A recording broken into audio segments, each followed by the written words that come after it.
comes Ollie Hoare with a flashing run. I reckon he's going to get this. He's won it. He's done what Herb did in 1958. It's an extraordinary moment in Australian sport. Hello and welcome to Little Birdie's Sports Show for a Monday First Look. I'm your host, Nikki Sylvester. First Look is proudly brought to you by Little Birdie TV, Punting Form, topsport.com.au and Manscaped for the very best in men's grooming. Joining me today is MG for all things AFL Round 21 review, and we've also got Toprope on the line for the NRL Round 21 review as well. MG, how was your weekend? Yeah, not too bad, Nikki. We survived it. There's a lot going on, isn't there? The AFL, just quickly before we unpack it later, we start off Friday night. Unbelievable game. Probably, on the I edge would of my say, the seat. game of the year for sure. One of the better games I've seen in many years. Collingwood, Melbourne. Definitely agree. Collingwood and Geelong still got their 11-game winning streak going. Yep. Then we saw a few sides under pressure. Carlton now down to 2. They've got 2 tough games to try and hold on their spot. So Sydney and Brisbane just keep going along. They look like they're finishing up in the top 4. And we also saw one of the better send-offs as well. Forward Josh Kennedy for the West Coast kicked 8 goals 2 on his last game for West Coast. So an amazing career he had and put on a show. Even though they couldn't get the victory for him, it was worth a watch. Huge send-off for Kennedy there. Amazing. He deserves it. It's a great career. Toprope, how was your weekend? Busy, hectic. I imagine it was busy. Plenty going on. We've got some great rugby league. We've got the Con Games winding up. We've got four decent-sized tournaments in the golf. So plenty going on for a punting. A fan of the punt, we'll say. A fan of the punt this weekend. But it was a good weekend. But that was all well and truly shadowed by Ricky Stewart, who went off the rails after the Panthers Raiders game on Saturday night for calling a player, declaring he was a weak-gutted dog as a kid. He's a weak-gutted dog person now. So that is absolutely the only thing that's mattered in rugby league since that comment was made. What happens to him now, Toprope? Because, I know rugby league's a bit different to AFL, but if an AFL coach come out and said that, I think his job would be in jeopardy for sure. Well, I'll note that Ricky Stewart didn't say anything like this until after he just re-signed an extension until 2025. So, look, he's been known for his blocks. He's been fined $135,000 by the NRL since taking over as becoming a coach in 2002. I think we are looking at the first time a coach will be suspended by the NRL for something said in a press conference. The NRL are furious about this. There were claims, Stewart since apologised and he shouldn't have said it, blah, blah, blah. You can't walk that back, sorry. The family are likely or have demanded the NRL take action. You would think that the family would probably consider some kind of defamation action against Stewart. It hasn't really come out what the problem was, but it seems to stem back to Salmon and Stewart's kid. One of Stewart's kids went to school together, played football together. May have been some allegations around bullying, whatever, but this was over a decade ago, and this has been seen there. And obviously, this was not the forum to bring it up. And to declare a player a weak-gutted dog is a fairly big move, but to kind of hark back and call him a weak-gutted dog as a kid, that kind of was well and truly beyond the pale for nearly everyone, including the raft of Stewart defenders that are the Fox Sports and NRL 360 team. So, it's so this would have been premeditated going in, Toprope, because this was in a press conference afterwards. So, I imagine he's gone in with the intent as well. So, Yeah, I would have thought so. Like the incident wasn't even that bad. Like Salmon lashed out with a boot. He's copped a fine for it. You see stuff like that happen 40 times a game. Like he connected in a very unpleasant region for Tom Starling. So he kind of went down and made it look probably worse than it was. But it certainly wasn't a vicious kick or anything like that. He was tackled. He was trying to get up. The leg was out there. Kicked him in the where, and it's I went from there. But it's a shocking look for a game. He's used to having pretty bad looks and kind of enduring it. Is a shocking look for a game to see the power imbalance that Stewart has now over a player and using that forum to call a player a weak at a dog. But considering that Stewart at the time of the alleged incident with Salmon, the alleged altercation with Salmon's father, was an NRL head coach against a 12-year-old kid. So, incredibly poor form. And if the NRL doesn't throw the book at him, it's a dark eye on the game, that's for sure. And what would you think the potential suspension is? I think the most likely scenario is that he'll get a week or two, which I think is pretty light-handed. But considering no coach has ever really been suspended for anything like this before, the only suspensions we've ever seen in the NRL have been related to drug charges. I'm kind of not helping with the NRL investigation into those. So it's pretty unwalked ground for the NRL, but there's 4 weeks left in the season, and I don't really see a way the NRL could allow him to coach again this year. That is an appalling thing to say. Like, what would he cop in the AFL, MG? Like, if this was the Bulldogs coach who doesn't mind a rash remark or something like that, what would happen? I think, I assume you got it in the NRL as well, but bringing the game into disrepute is probably what it would be listed under. I don't think a coach would pull that rein, but I don't know. I think if they delivered something to what Ricky Stewart did, I really think their job would be in jeopardy. I think most people think Stewart's job should be in jeopardy as well. And I've never, in my kind of 30, 35 years following on, there's never been a more protected species in the game than Ricky Stewart. Considering, and this is kind of going off the point we're saying, the guy's coached since 2002. He won a premiership the first year of the Roosters. He's not won one since. He's been to 2 grand finals since. He's the only coach in the top 19 most capped coaches of all time to not have a better than 50% record. He's had way more losing seasons than winning seasons. And yet he is beloved by the News Corp media. His job seems to be in no danger at the Raiders, despite some absolutely remarkable kind of just coaching decisions and a long range of blow-ups that are used to deflect from team sport performances. What Stewart said was abhorrent. You've got to applaud him on one level.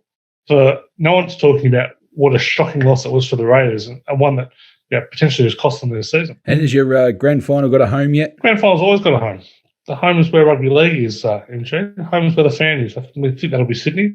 Most likely will be Sydney. But we certainly, I think the push for suburban funding certainly got a little kick on the weekend when Leichhardt Oval, one of the 3 grounds, pushed for a facelift and upgrade that New South Wales Premier Dominic Perrottet said would not get it.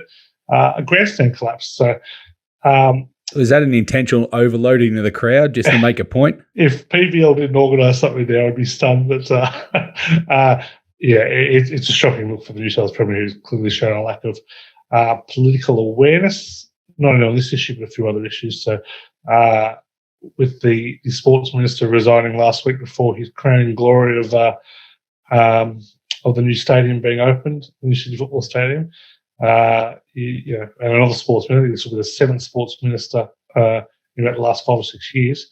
I wouldn't be beyond them to backtrack again. Oh my God, you don't need to give MG any more ammunition to say that Victoria is the sporting capital. Like all Victorians, they love their very insular sports that nobody else plays, but unlike the rest of the country who opens its doors to everywhere, MG. Grand Prix, Australian Open. Yeah, sorry, no other sports play it. Oh my God. I tell you what, so on Saturday morning I took Joss to cross country where they do the 1,500 metres and shocking, I know. And can you talk me through the 1,500 metre win for the Aussie boy Ollie Hoare? Good new comps game record. Ollie Hoare, the first Australian to win the Blue Riband event since the great Herb Elliott 60-odd years ago. It's a remarkable win. He was not in the running. The favourites, Scott ran a very, very poor race. Looked hard, but couldn't back up his world champs performance there. Looked like the Kenyan on the who led all the way and did all the hard yards, kicked and won. And then down the outside, here comes Ollie Hoare, racing the Com Games immortality. Really, it was a remarkable win. Yeah, for mine, without question, Australia's won plenty of gold during the Com Games, but for mine, that was the most remarkable moment of the Games. It was backed up by an unbelievable, if not better, call as well. One of Bruce McAvaney's finest. Didn't listen to it, MG. Can't stand listen to Bruce McAvaney and listen to the World Feed. Did he call it like Chautauqua, running down the outside at Flemington? Remember when it was like dead gone last, couldn't win? No, he was always in. It was a great call. Okay. Was it full of gushing praise and this was what's his go-to phrase? Special? Was it special, MJ? No, I don't think he threw in special. No, I don't mind him in the athletics. He can leave me out of the footy. He went about 5 years too long in the football, but for athletics, he's world class for mine. It was a great call. I tell you what, he's world class. Your results. Here you go. You're up 11.63% in the Birmingham Blinders. Take a bow. You're all over it. No, it's been a good com game. It's been a nice profit. Unfortunately, kind of went a little south over the last couple of days. We have a couple of winners in there, but not as many as we would like. But we're up 11.63%. But we've got two live bets. India to win the gold in the men's hockey, $9. They're up against Australia. They're a live runner there. And Pasala in the female badminton, she's into $1.25. I think we got her at $2.50. So we should see that kind of travel north a little bit tonight. Fingers crossed. But Pasala will definitely win. And the Indians are outside against the Hockey Roos. Sorry, not the Hockey Roos, the Kookaburras. But I think we are going to have a good one. We enjoyed the swimming. Made some good inroads in the athletics. Weightlifting was fantastic. Diving can get in the sea, so diving has been very, very costly. We've backed a few shorties who have not got the job done there, so proven costly. But good con games. Absolutely love these events. If we've learned anything from this and the Olympics and the Winter Olympics, if you put the work into this stuff, you're going to find good value. And these are great punting events, and very hard to find edges in the NRL and the AFL and the NFL. We do our best, but the margin for error is very small. The margin for error is not small in the com games. You put the work in, you just do basic things like look at times, you're going to find plenty of bets. Yeah, been very good, Toprope, for the value you put out for your $55 for the package. The punters have had an excellent 10 or 11 days following it, so you get daily action, a wide range of sports to watch, and we've had some unbelievable cheers. You have a few stiff beats, but mostly we get our chips in at a good price, and value for $55. So next time a major com games or the Olympics, winter or summer come around, it's definitely value for money for mine. One thing you can be sure of, guys, is that we're not going to be short of a bet either. We're not firing out one bet every 2 days. We had 193.5 units bet to date so far. So you're going to get your chips in, you're going to get some back, and you're going to get them back in again. I told MJ, I said, when I get the emails, I feel like I won lotto. I'm like, woohoo! It's amazing. I could go through the list and I'm like, this is awesome. It's great. Okay, and I'll tell you what else has kicked off. The new English Premiership soccer season's kicked off, so you can get all your betting there at topsport.com.au. Does anyone follow it well enough to say who they've got an early tip for this year? I don't follow soccer. So the season did kick off. It gets plenty of coverage out here, and there's plenty of fans following it. So we'll try and update as we go along. But we need a soccer expert. Anyone out there who wants to come on board the Little Birdie team, send us a message. Get in touch. All right. Okay, let's unpack the AFL because it was a big round. All right. Collingwood, they beat Melbourne 96-89. Hawthorn beat the Gold Coast 70-63. GWS beat Essendon 96-69. Fremantle beat the Western Bulldogs 95-78. Geelong beat St Kilda 110-65. Richmond beat Port Adelaide 109-71. Sydney beat the Kangaroos 126-88. Brisbane beat Carlton 114-81. And Adelaide beat the West Coast 102-86. MG. Oh, yeah. Yeah, busy week. The third last round of the season, plenty going on. Kicked off in unbelievable fashion, as we said at the top of the show. One of the better matches I've seen in a long time for all four quarters as well. Had everything. Two great sides for this year. Good. Really going at each other in front of a very good crowd. They were very loud as well, the Collingwood fans. So it's surprising. Does that surprise you? No. Well, they're just, there's no better value for your members ticket this year in Australian sport, I would have thought, than barracking for Collingwood. Yeah. Really tested the heart out for anyone who follows that club, because another victory under 7 points. I think it's the sixth game in a row that they've been 7 or less, and all wins. Has been amazing. But yeah, the standard was high. Melbourne had their chance to win. Collingwood came it again, and they're running out games unbelievable. So yeah, highlight of the week for sure. And now both Collingwood and Geelong have 11-game winning streaks going in with only 2 rounds before the finals. The rest of the games, Hawthorn and Gold Coast, we go from the height of a low very quickly the next day. I tell you what, that was hurting the eyes, that game. It shows a big gap in the best of the AFL and the worst. Yep. That game was atrocious, especially after halftime, one of the worst halves you'll see in football. Your Bombers get upset by the Giants. Probably shouldn't have got involved in that game for the Stings. I fell into your Bombers again.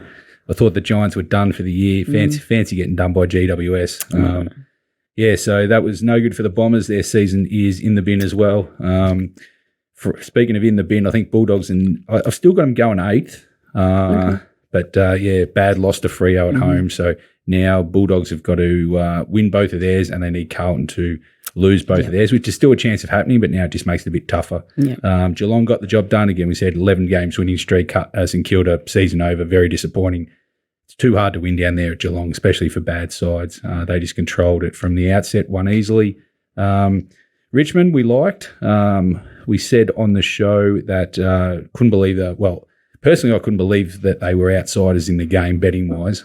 They were smashed in the betting, and, even though they're an outsider, the bookies may have taken a little hit on that game. But, that was not a bad game. Bolton shows what class he is. Daniel Rioli, he had a great game. He set up so many. I thought he stepped up.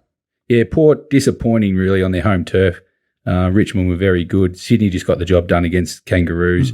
Brisbane got the job against a disappointing Carlton. They're under all kinds of pressure, Carlton. They need to find one of the next two against two very good sides. Otherwise, they might miss out. And, the Adelaide game and West Coast was only watched for Kennedy, who did kick 8 goals in the send-off, which was that highlight of that game. All right, let's have a look at the round 21 bookie wrap. Okay, we've got 4 of 9 faves, 3 of 9 covers, 7 of 9 over totals, and 4 of 9 home teams. And for the season, 70% of faves, 52% of covers, 56% over totals, and 62% of home teams. Yeah, Nick, it was a good week. Definitely a bookies week for sure. But I think they wouldn't have got it maybe their own way, because we thought Collingwood were a decent price at the plus on Friday night. They actually won outright, so that was good. Thought Hawthorn should have been slight favourites in their game against Gold Coast, and they won.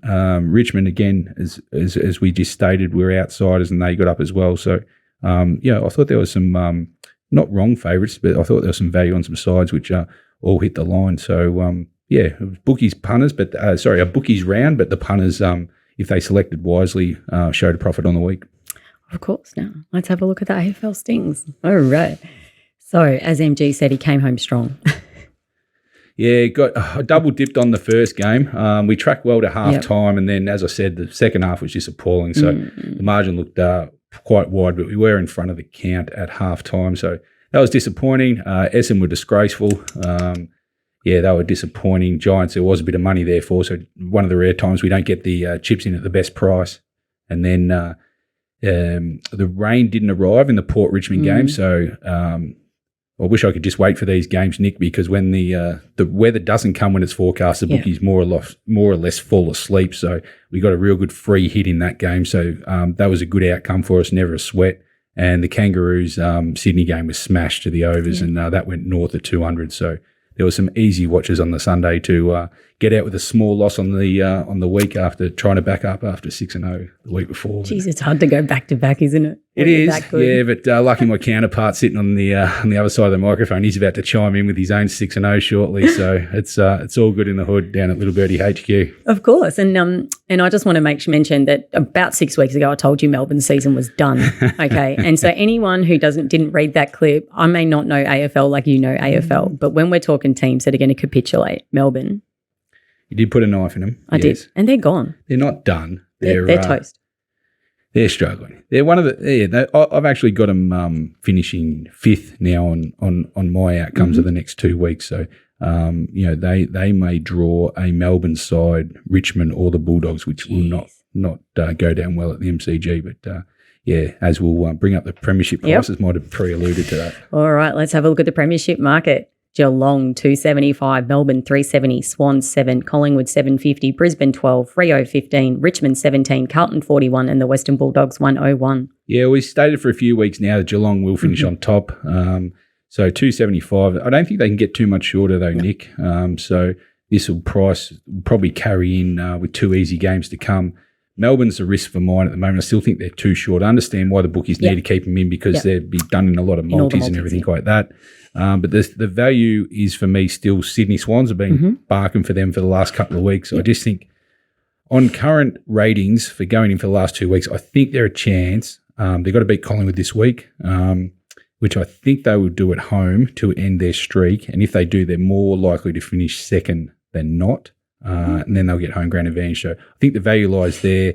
And I'm not giving away Brisbane just yet. I know they've got some issues, but at $12, I think they're still worth a little ticket. Oh, a ticket at 12. Okay, now let's have a look at the Brownlow medal because there is a chance Patrick Cripps is going to get rubbed out. So Lockie Neal, $2.75, Brayshaw, $4.80, Clayton Oliver, $5, Christian Petrarca, $7, Tuke Miller, $7, Patrick Cripps, $8, Sam Walsh, $16, Rory Laird, $41, and Callum Mills, $67. Yeah, won't give too much away over the next couple of weeks just because we'll have our Brownlow package releasing once the season finishes. So don't want to give away too much information. But, yeah, I think Neil's just consolidated a bit. Obviously, Patrick Cripps, whether he gets out of that or not, I'm not sure he can win it anyway. But, he'll be one less to have to worry about. So, there's some good names at the top. I still think Tuke Miller's probably a little ticket at the value. I had that bet last week after you mentioned You had that, yeah. So, good count. It's shaping up to be, and the big 2 weeks coming up will probably maybe decide the winner. Oh, I can't wait. And let's just have a quick look at the Coleman. Okay, Charlie Curnow, 147, Jeremy Cameron, 315, Tom Hawkins, 520, and then literally from Peter Wright, we just drop right off. Yeah, nothing's much changed. I think last week Charlie Curnow was $1.45.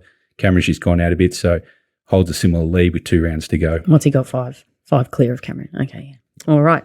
Punters, thank you for that, MG. Now, if you are serious about your AFL, you need the stings, and you can get that from $22 a week in the Little Birdie Live TV shop. Also, he has mentioned he will be having a Brownlow medal special come out, so keep your eyes on that. Look at the Little Birdie Live TV shop, $22 a week, AFL stings. We're going to take a quick break and we'll be back with Nick Toprope Tedeschi for NRL.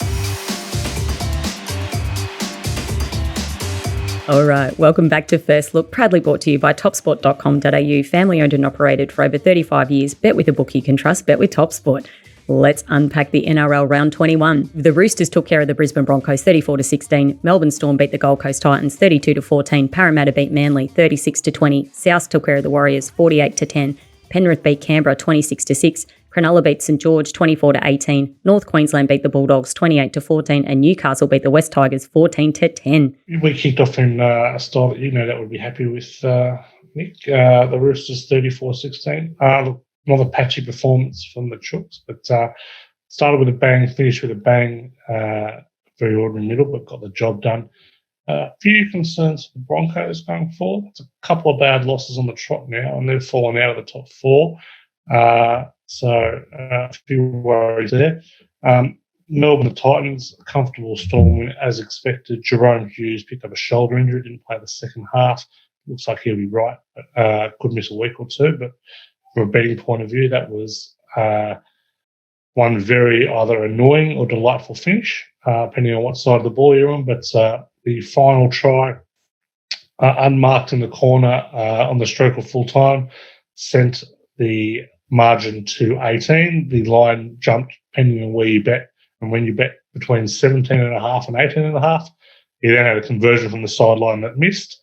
That try also sent the game from under to over 44.5, as 44.5 was the total. So pretty important try right the death there. Manly, the Eels came out like a rocket. Manly thought they were at probably absolutely stunning game of football. It was highly entertaining. I don't think there was an error until the 37th, 38th minute in the game. Really, really cracking game. Manly Parramatta run away with it well in the second half, but really impressive win, particularly with that Mitchell Moses in the team. Souths absolutely annihilated the Warriors 48-10. They led 48-10 when Latrell Mitchell went off the field and couldn't post a point in the final 20 minutes after that. But so those with the 61 plus Ric Flair, absolutely livid how that one finished. But well done to South who got the job done there. Penrith beat a Canberra Raiders side that played like a group of weak-gutted dogs, lost 26-6. No, seriously, the Panthers just too much class in the end. Even without Cleary and Jerome Luai, What happened on the field there hardly mattered when Ricky Stewart, as discussed earlier, blew up after the match. Cronulla beat the Dragons 24-18. Dragons lucky to finish with 13 men. Tariq Sims sin-binned by Ashley Klein early in the game for a high shot that should have been sent off that saw Connor Tracy lay prone on the ground for 10 minutes and then get taken to the dressing room. He's all okay, but very lucky not to have been sent off. Another little finish for betters in that one as well. 24-16 with about 5 to go. The Dragons took a penalty goal to bring them 6. It was the mathematical up. It very rarely happens in the league, but with a total of 41.5, they sent the total to 42. So those on the over very happy with that one. Those on the under a little disgusted. And a very ordinary game of a very ordinary Sunday afternoon slate. Dogs started well against the Cowboys, 10-all at halftime. They led 10-0. Too much class by the Cowboys. They won 28-14 in Bundaberg. And the Knights beat the Tigers in one of the lowest games you will ever see, 14-10. Tigers jumped a remarkable 6-point favourites and it never looked like winning. So, but you can't sack an interim coach who next season coach has been appointed, so Noddy has nothing to worry about. But I may have saved Adam O'Brien's career. Oh, thanks, Toprope. Okay, let's have a look at the bookie wrap. All right, so 5 of 8 faves, 5 of 8 covers, 4 of 8 over totals, and 4 of 8 home teams. And for the season, 69% of faves, 50% of covers, 53% over totals, and 59% for the home teams. Yeah, nothing really stands out there, Nick. We're at the back end of the year, where you would normally see the good teams really pull away from the ordinary teams. Those really good teams are kind of been stricken by a fair few injuries. So maybe not saying that this year. South with Latrell on the comeback might be the only one who's really kind of doing that. But there's not a lot to be taken from that.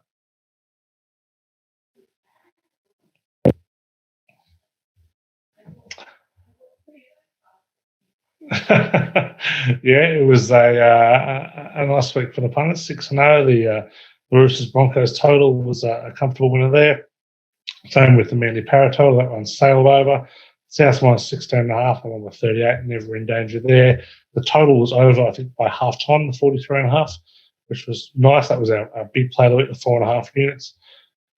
Canberra Penrith total, little bit danger at half time, but that one really shop in the second half.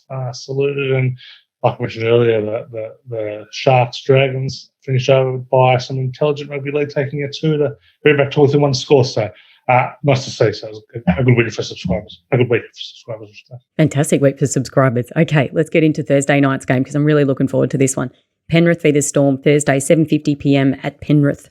So head-to-head at the moment, we've got Panthers $1.52, the Storm's $2.55, and the line is 5.5. Normally you'd say how good having a game like this kind of at the back end of the season. You know, the forecast 1v2, the top 2 Premiership contenders, but both been hit pretty hard by injury and suspension. No Luai or Cleary for Penrith, no Pappenhausen, potentially no Hughes for the Storm, among a host of other outside backs that are hurt for Melbourne. Brandon Smith, I'm not sure where we lobbed on that, but he was involved in a